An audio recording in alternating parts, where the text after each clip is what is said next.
Hey guys, Infidel 1258 here. Today I'm going to get into my own Conclave Arcana reward collection. I'm going to do a deep dive on what I've unlocked with spending 3 million glint recently. If you want to check out that video, you can. And then we're going to talk about how I think these cards are going to impact my play as well as the meta. There's lots to talk about, so if that sounds interesting, stick around. Otherwise, check out the next video. Thanks, guys.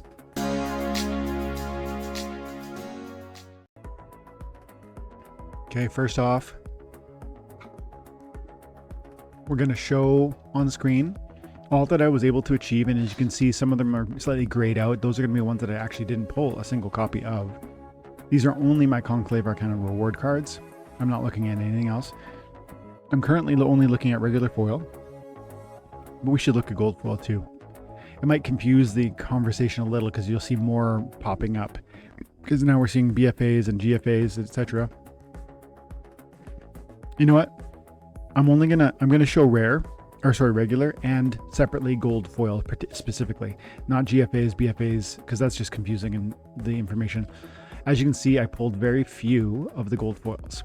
1, 2, 3, 4, 5, 6, 7, 8, 9 out of 43. And there are a couple copies of some of them, like Torrent Sniper or Pixie Knife Hurler, but generally speaking, we didn't really pull anything. I should definitely say we pulled one meaningful legendary gold foil right here. But of my gold foils, that's the note. That's a noteworthy sort of pull. Scrag the Gnome, by the way, which I love because he's got Painforge through his Gnome Summoner, which could get crazy, especially as his reflexes go. This card seems wild to me with the reflexes.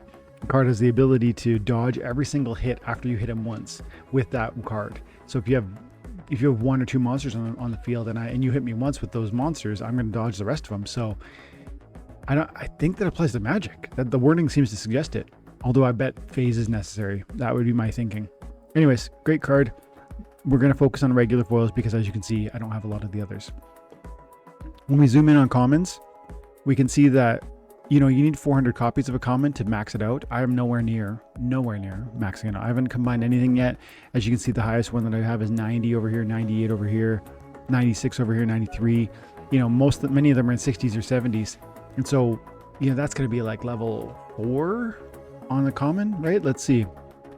60, I think, is level 4. Stats. No, level 5. So level 5, none of my cards are going to be level 6. None of my comments are going to be level 6. They are going to be level 5, which is actually really significant, actually meaningful, consequential, impactful. And on this card in particular, we're moving from essentially unplayable. I would argue that's unplayable at level 1 for me, all the way up into 3 damage for 5 mana. Okay, not bad. Decent amount of hit points, not huge, but not one hit probably. 3 speed is not terrible, and then you've got the charge, which with 3 damage output is worth considering at least. It could be playable. And then the reveal. I don't know that I consider this card deeply impactful, but this is one example. Would be theoretically playable even at the highest levels for the 3 damage for the 5 mana with this amount of hit points and that speed, etc. And the charge, being able to throw it in the back line so many times. If I'm focusing on melee, I get a front line, a secondary, maybe an opportunity or a sneak. And sometimes I run a little shy on that approach. Like I want to have 6 people who are charging or 6 people who are shooting at the front line if that's my approach. And so I think that actually could be rotated in even at level 5. As we get into the highest levels with blast and 4 damage, now I think this card's really playable, especially for a common. Let's keep going. Go back to items. Let's go through them one at a time. I haven't looked at any of these before. This is my first interpretation, my first response, but I'm going to tell you what I see. And so again, we have over enough copies to get up to level 5. And so at level 5, we're going to bring out Snipe with 2 damage. Doesn't excite me. This hit points is irrelevant because the damage for the abilities is just kind of meh. And it looks like it's really meh even all the way up to the last level where you're going to get that spite, which, fine. I love that it does have spite. It's not a 100% chance to counterattack on death. And 3 damage is not nothing. 2 damage is not nothing. 2 damage is, consequential, especially with fire. You can play Lorcus for the damage output increase. But genuinely speaking, I just wouldn't, I don't think this is deeply meaningful, at least not to me. It's not going to be, it wouldn't be ranking highest on what I'm seeing so far in terms of the commons at least. As we look at level 1, I just would never ever play Magma Formed ever. But then if we get to level 5, which is where I'm at.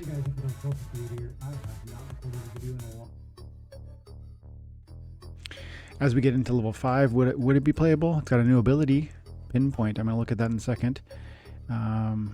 Looks like it's got backfire at the top lines, return fire.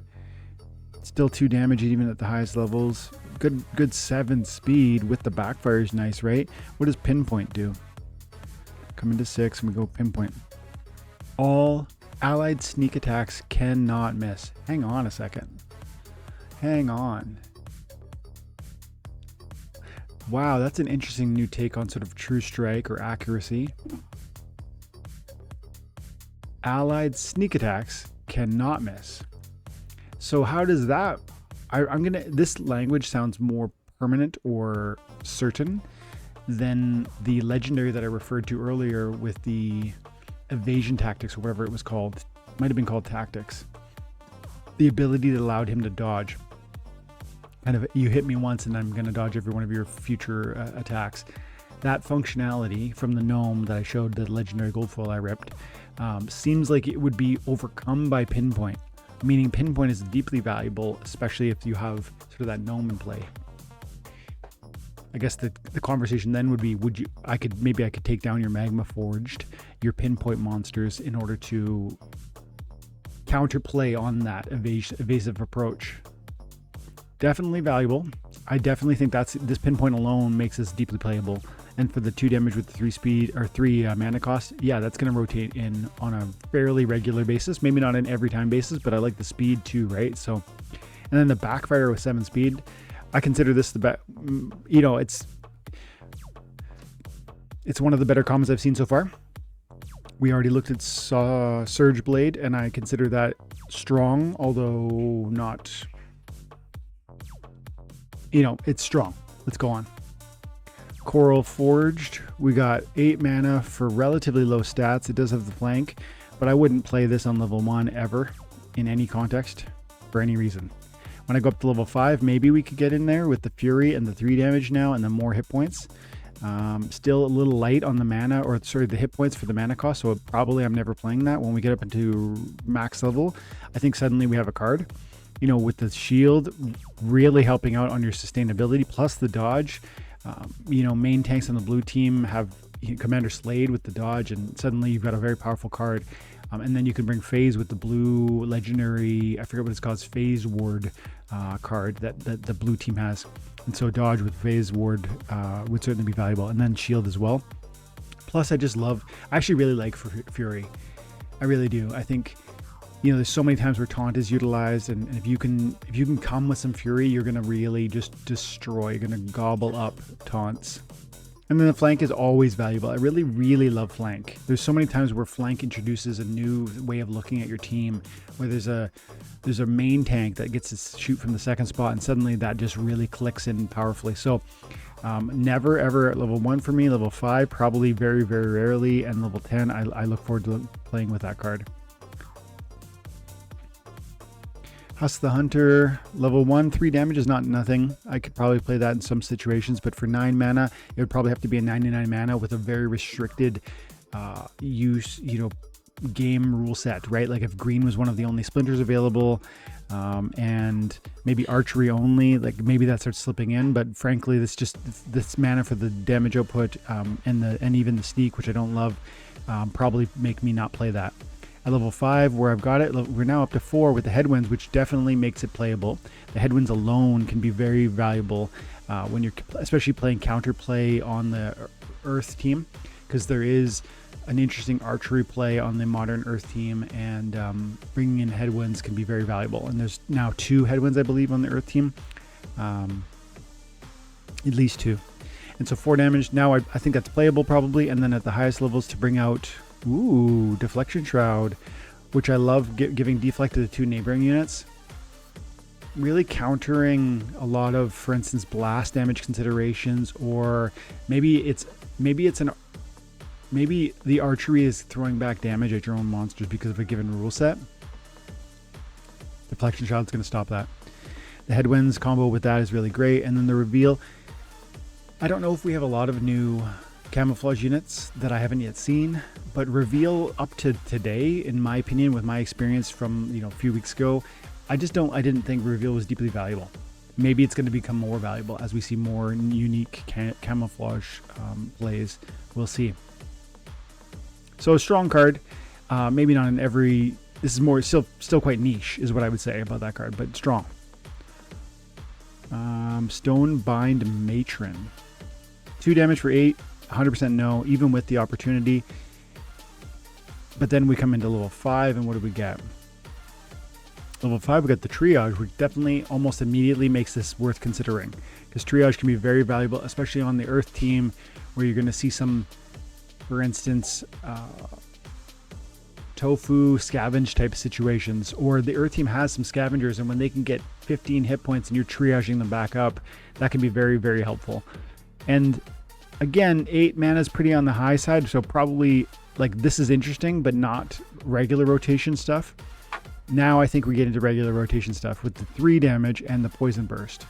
I like it, and the 5 speed. So strong card, maybe among the stronger cards, especially considering how it might help out, for instance, sustainability on tofu. And tofu is still very valuable. So for those reasons, I could see this being a strong card at the highest levels. Maybe the strongest I've seen so far. Maybe. I might say that that's the one that I other than maybe Magma Force, just because of its unique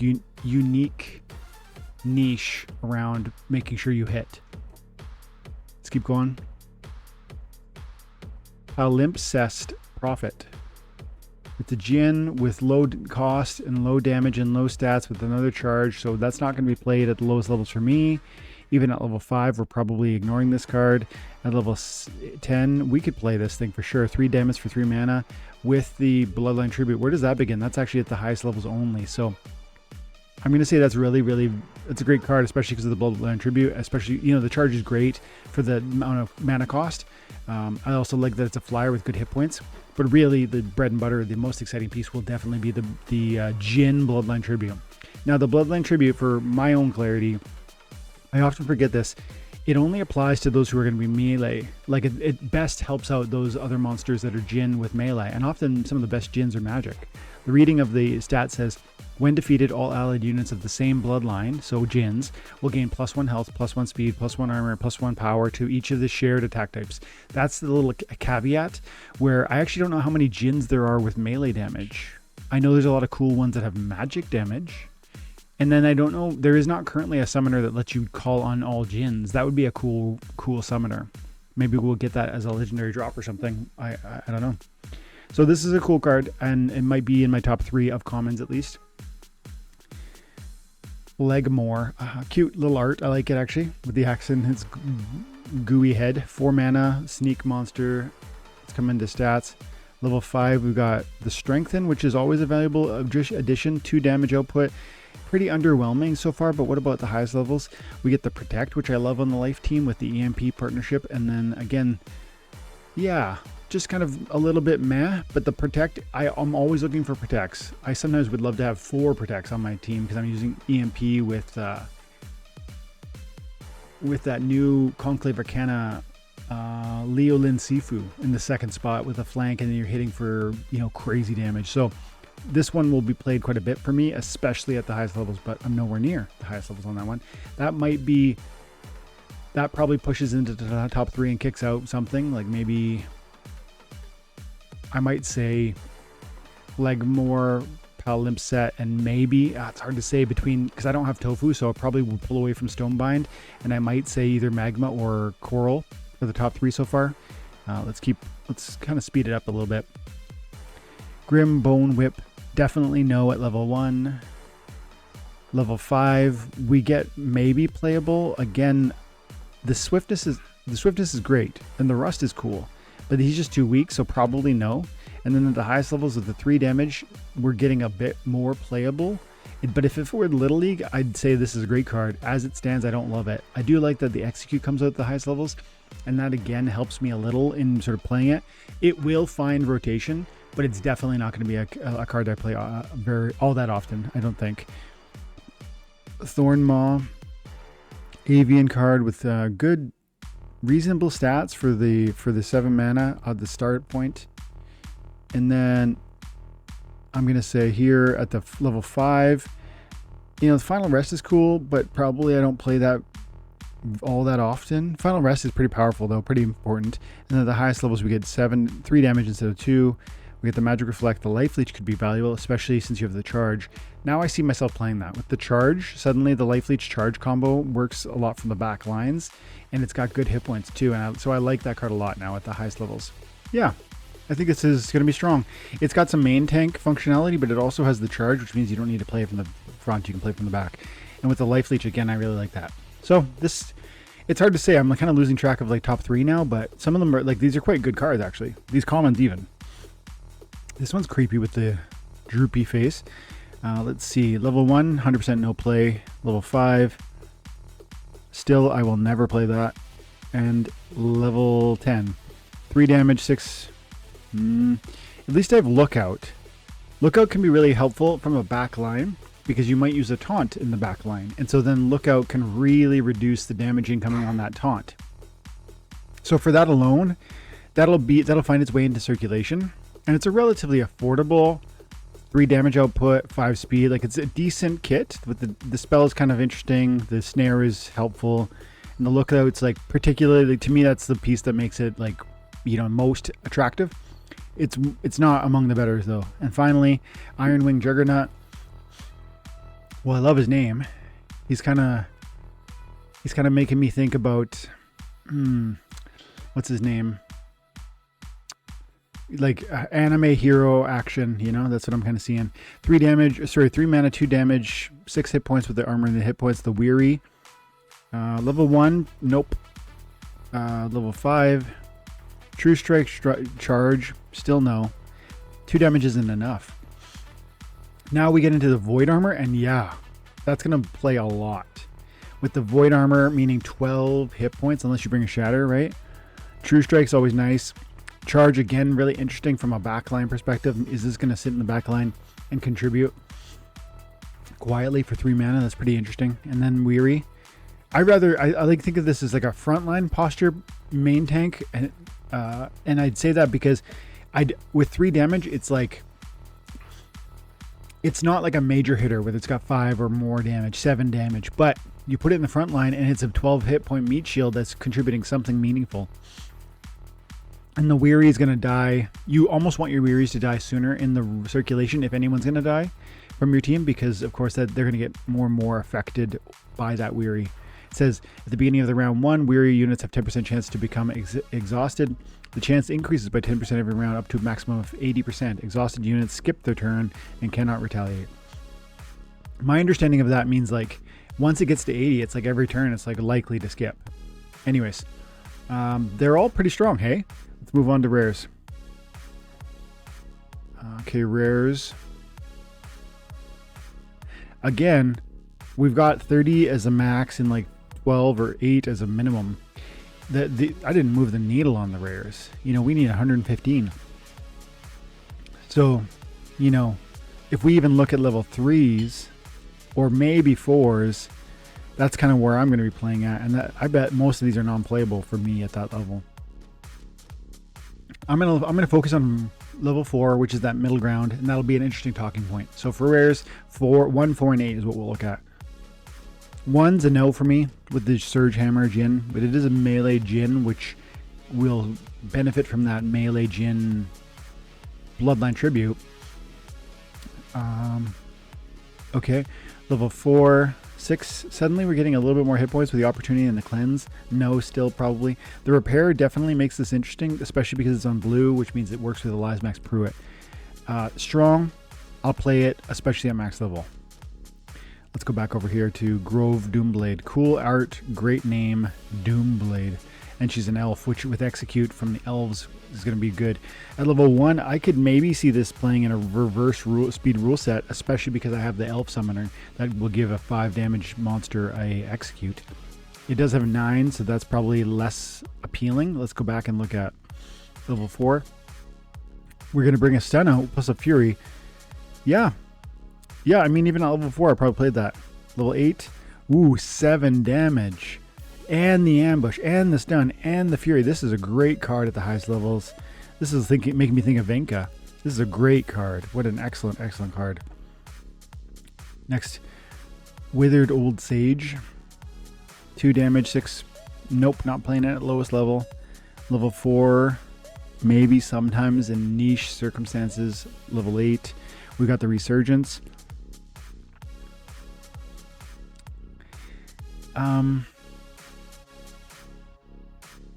I'm probably not playing that. I guess if it's magic only rule set, you know, then maybe you get the Resurgence benefit, you get the Spite benefit, you get the Void. I don't see me playing this very often. Now, I could play it with Lorcus and give it Life Leech, and suddenly, you know, it's a Void magic monster with 4 damage because of Lorcus buff, and it's gonna Life Leech up. But again, that's a Lorcus combo. That's saying less about Withered Old Sage and more about Lorcus. So I don't like that one. I love Doomblade. I don't know if I love those other two. Torrent Sniper. Again, I don't like snipers. Level 1, no. Level 4, no. Even with the Painforge, probably no. I do like that it's Painforge with 8 hit points though, so you got hit points to spare as you're gonna get reckless damage and spike the Painforge damage. Weaken Snipe. I just don't like Snipe. I don't like Snipe. Now, it's okay with the stats distribution for the 7, but still, I don't like this. Going forward, Swamp Rot. Cool art. 1 damage at lowest levels with the 5 mana is 100% no. At level 4, you got the Camo, which, how relevant is that when you're only a little 2 bomb? And the highest levels, you have the Slow. This makes me think of that Chaos Legion legendary for the green team that has Camo and 3 magic damage output. I forget its name right now. Bilka something. Jin Bilka. It's going to get into the rotation, especially for 5 mana. But I don't think this is particularly noteworthy or exciting. Level 1 on the Anchor Hex Adept is 100% no, but the cute little rabbit is nice. I like the armor too. Level 4, we get a Void Armor, which I start to really... I'm willing to give that some thought, especially with the Divine Shield. To bring out the Blind at the highest levels is another interesting level. Blind is such a powerful ability, making all enemies in melee and range attacks have a 15% chance of missing. It also affects units with phase. And so it's got a good amount of hit points to do that Void Armor. It's got the Divine Shield, which can be a mega, you avoid a nuclear bomb maybe. And the Blind, it's a good kit for a good mana cost. None of these have impressed me. Well, no, Doomblade is the only one who's very impressed me. Even that one I just expressed excitement about. There are better comments. Pixie Knife Hurler, level 1 is a no. Level 4 with the Swiftness, still no. It's an incongruency to have 2 speed and then swiftness. It just, it's almost like you want to be slow and then you go ahead and counter your own slowness. The close range is kind of irrelevant with the 2, kind of, right? Because this is not a big damage output that I'm going to be really caring about on the front lines. Maybe I like it as a meat shield, but this close range is largely irrelevant. The dodge is interesting, but again, not super relevant. So level 4 and level 8. Now we've got something with the self-heal. And maybe because it's an Uland, you're getting some, Uland buffs.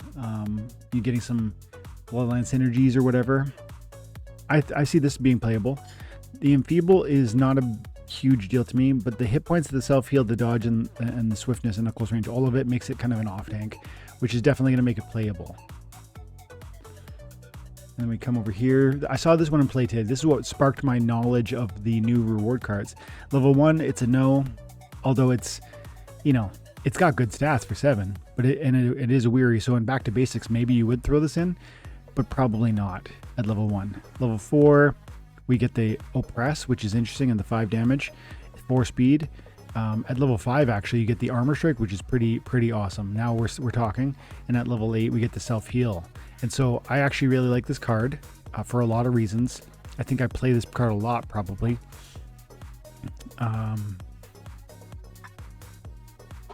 Yeah, I see that, especially because of the armor strike. I see that being played quite a bit. That's a good card. And then 4 more to go on the rares. Careless Badger, Mundane Beast, 2 damage archery, 3 mana cost, 1/1. Pretty low on the flagpole or of success for the level 1. The level 4 gives you 3 damage for 3 mana. Now I'm starting to be interested with the opportunity all the way from level 2.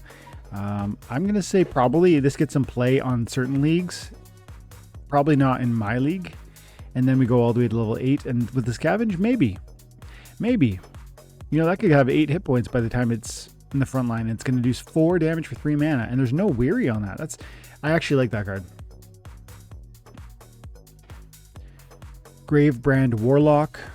3 damage, 8 speed, 8 mana, 3 damage, 5 hit points, 1 speed. Reverse rule set magic monster. It's got the swiftness again, which is again weird. At the level 4, we're getting the execute, which is always great. And at level 8, we're getting soul siphon. As long as there's a non-weary ally unit self-resurrects, that's cool. So that's that ability that we saw with I can picture her, but I can't remember her name right now. You know the one. Soul siphon, hey? Yeah. That sounds like a very, very powerful rare card from that perspective alone. And then you add in 4 damage with soul siphon is the key combo. But then execute in conjunction with that 4 probably makes that a really interesting, powerful card. It might be the most powerful card that I've seen so far, maybe, or it's at least it's one of my favorites. Let's put it that way. 2 more on the rares. Level 1, no for the Dragon Fang Lancer with the opportunity and the 1 damage. Level 4, we get to see the reflexes, which is that a cool ability that dodges after first successful attack by an attacker against this unit. All subsequent attacks from that attacker miss for the rest of the round. However, we know Pinpoint counters that. And so that's going to be an interesting give and take. At level 1 and 4, I say no to this. At level 8, with the Mimic, I'm going to say yeah to that. Mimic can get out of hand. And so this could be really, really powerful and interesting. That's a strong card, and I like it. And it's an Avian again, which, remember, we have a new Bloodline Synergy or Bloodline Tribute card. So that's cool. Finally, Mindless Thrall. 2 damage, phase, small hit points, not very evasive. So level 1 is a 100% pass. Level 4 is a maybe with the 5 speed and the 3 damage. At the highest levels, you're getting into the 7 hit points. Now you're kind of almost off tank enough, big enough maybe with the phase and the 5 speed. It's a neutral too, so there's a lot of different combinations and synergies across summoners. And then for it to bring Relentless Strike, which is great, dealing true damage, +1 damage if the target has Void, Shield, or Force Field. So this number goes up and up and up as you are hitting things that are, theoretically evasive toward you. I wonder how Relentless Strike interacts with reflexes, because first of all, I think magic should hit through reflexes unless you have phase, but then I would argue that reflexes is a mitigator or a damage reducer, and so Relentless Strike should counter that and say, no, I'm going to actually do more damage, not less. And Oppress, yeah, that's a cool strong card, especially because of the neutrality. Move into Epic. So far, maybe my favorite, it might be the Doomblade, or possibly the one with the Soul Siphon. Was it this guy? I think it was, yeah. From the Epics. This is the one with the Bloodline Tribute. So at level 1, I could see this being played strictly for a Bloodline Tribute, especially for 4 mana in Little League maybe. But then if we come up to, let's say, level 3, actually back up, I want to see how many I got. So I didn't get any more than 6 copies of any of these epics. I'm going to need a lot more copies, 46 to max them out. So, but let's just split the difference. Let's go level 1, level 3, and level 6. Level 1 is a once in a while under certain situations because of the Bloodline Tribute. Level 3 is a, you're getting 2 damage for 4 mana and the Void with the Bloodline, so maybe. And level 6, you get the Magic Reflect again with the 3 damage for the 4. That's a strong playable card once you get it maxed out. Whale Sworn Spectre, very cool, creepy smile. I love that magic. So 6 cost, 2 damage, Bloodline Tribute for undeads. Was there more than one Bloodline Tribute for undeads? interesting and maybe playable, and maybe more playable than the last card because it's got 2 damage, not 1 at the lowest levels. Maybe, even though it is a higher mana cost. And then at level 3, we see the Weaken, which is cool, but not, necessarily super powerful, unless you're adding several of them or you're fighting in lower mana matches. And Amplify I really do like. So interesting, that could be playable even at level 3. At level 6, I'm thinking this is definitely playable with the 3 damage, the Weaken, the Amp, the Bloodline Tribute, and whatever this is, Invigorate. Allied units cannot be exhausted. Wow. Hang on. Cannot be exhausted. So Weary no longer hurts your teammates? That's, if I'm understanding that correctly, that's intense. Because that procs with Soul Siphon in a very powerful way. Doesn't it? Hang on. What probably happens, this is speculation, but what probably happens is with Soul Siphon, I will revive as long as I don't have any monster, as long as one of my monsters can be wearied. It will then have the weary ability, but because of Whalesworn Spectre and the Invigorate, they will not miss their turn due to the weary. So I can still only Soul Siphon 5 other times at maximum, but the Invigorate will prevent the weary from damaging my team. I think that's a very strong ability, though. That's a very helpful and powerful ability. Cool. Tandy Janda with the Wing Break. If it had Sneak, I'd like that better. I'm not going to play this in the front line. And so the Wing Break, it's not going to target. I guess it would target the first flying unit regardless. Oh, interesting. So it's almost like having a charge monster or whatnot. Because you could put it in the 5th, 6th spot and it's still going to strike out with the melee, I guess. Level 1's a no. Greg, sit down and finish your noodles. This isn't the conversation, buddy. Sit down and finish them. Do we have a problem? Because you're not answering me when I say those things to you. Speak up.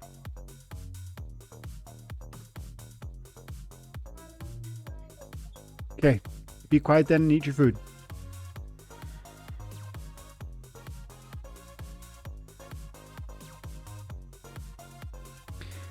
So at level 3, you're getting the slow with the lookout, and I already talked about how lookout can be really helpful from the back lines. I'm still probably a no. It's just not enough damage for, even with the Wing Break. Unless I really thought my opponent was going to play, Squirrel. At level 6, maybe, with the Scavenge, that could really add up. And yeah, I like it at level 6. It's probably high rotation at level 6 for the mana cost. Okay.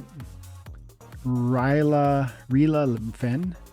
So there's a Goblin with the Divine Shield. At level 3, you're getting the Final Rest, which is great. But I probably still don't play you. At the highest level, this is getting played. Echo Tank Heal, yes, please. And the Final Rest with the Divine. So this is a great healer with good damage. And wow, this is an excellent card at the highest levels. With the Echo and the Tank Heal alone. But then the damage output is meaningful. And the speed and the hit points are sustainable. And the Final Rest is meaningful. And the Divine Shield is significant. And this is a great card. And it's a definite play. It's one of the better cards I've seen in the set so far. Especially at the highest levels. Oops, back. Level 1 of the Joraki Shiro. I'm saying Ben Shapiro.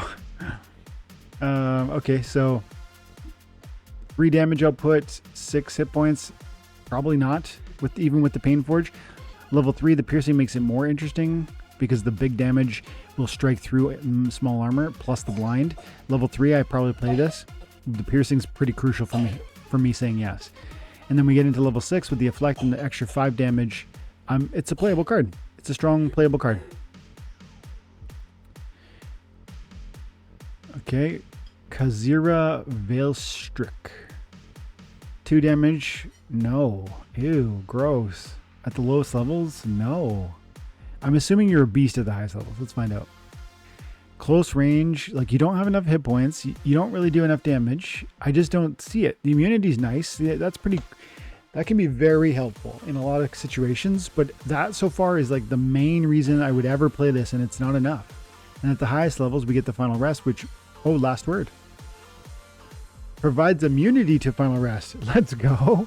Allied and enemy abilities that trigger on defeat cannot activate.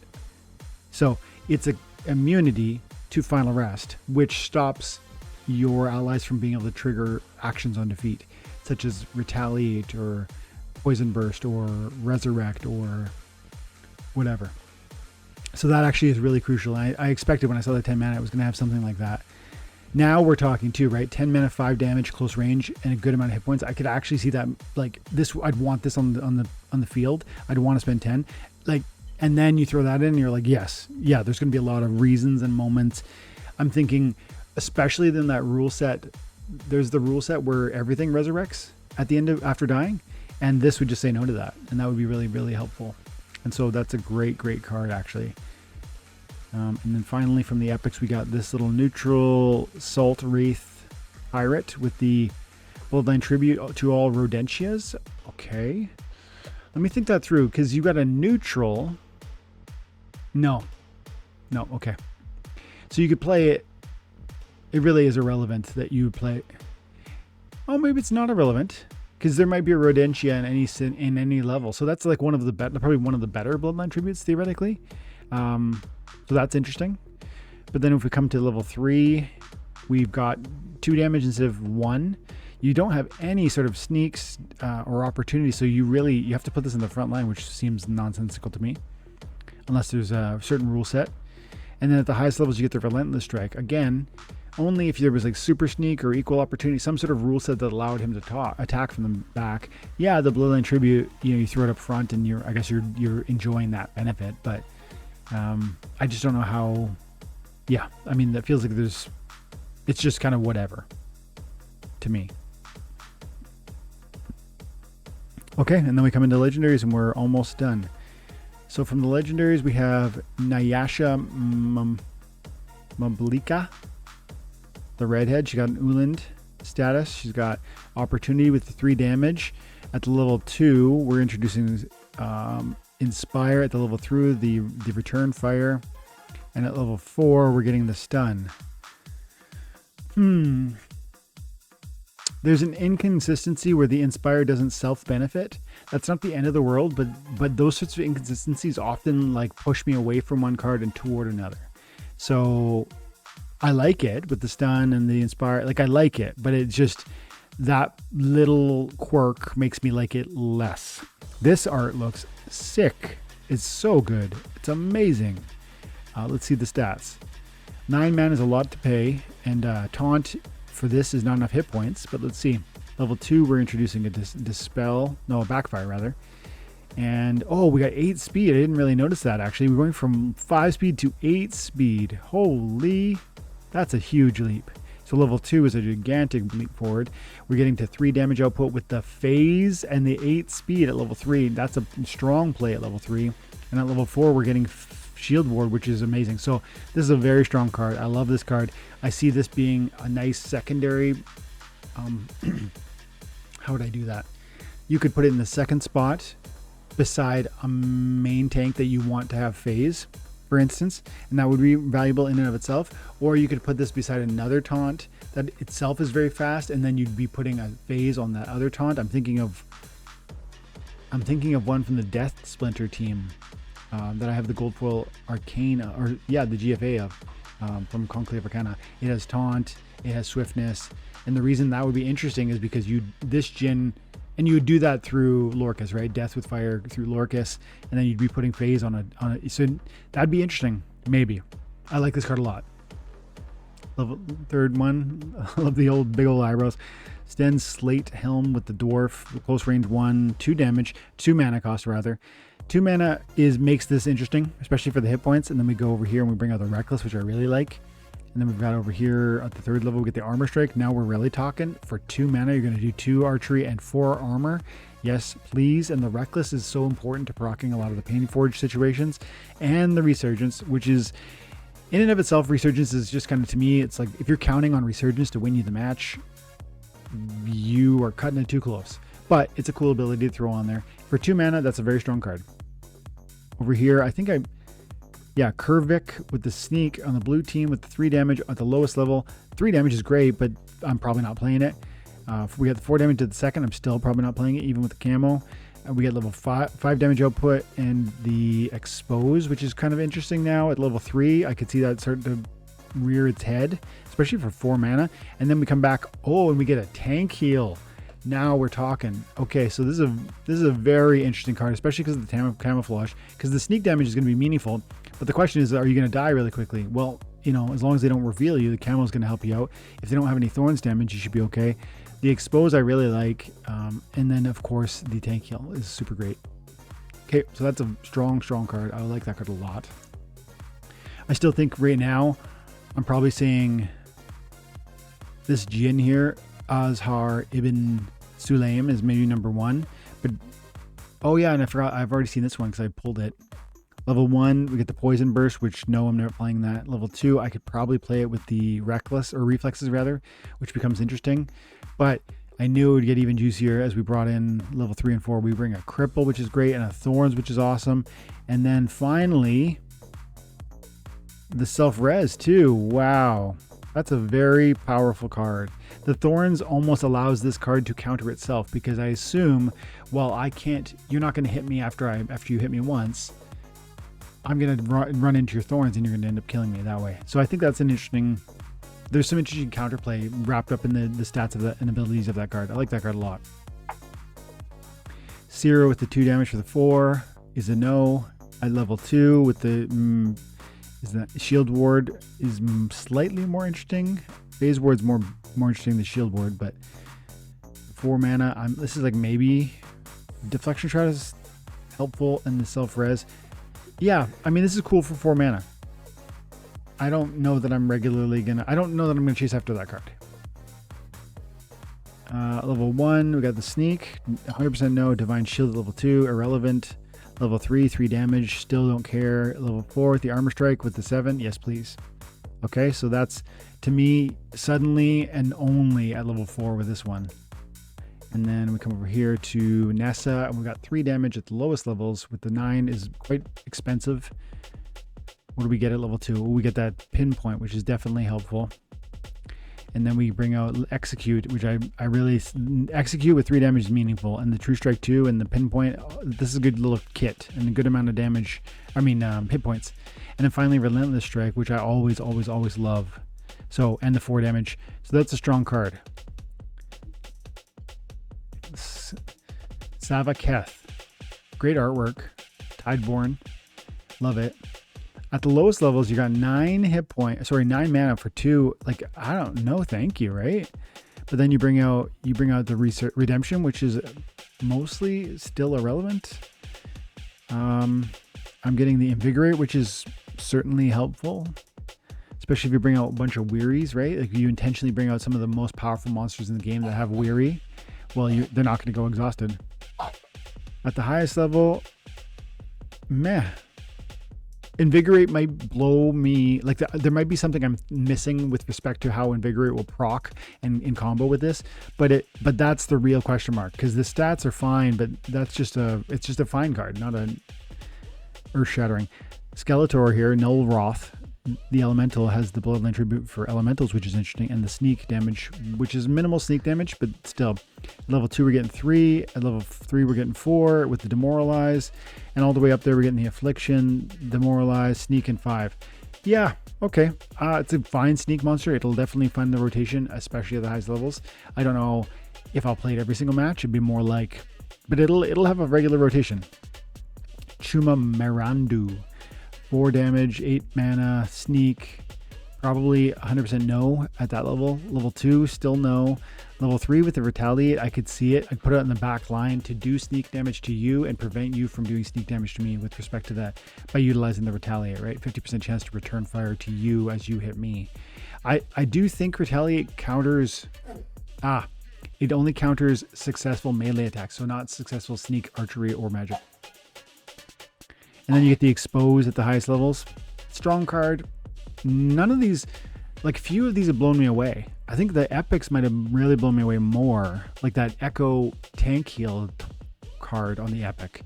The Kurvik was interesting. The Azar was interesting. Null Wrath Skeletor was interesting. What about you? It's the last card. At the lowest levels, we've got just a snipe 2 damage. No to me. Silence is interesting, but probably no. It is a neutral silence, which is definitely, you know, more impressive.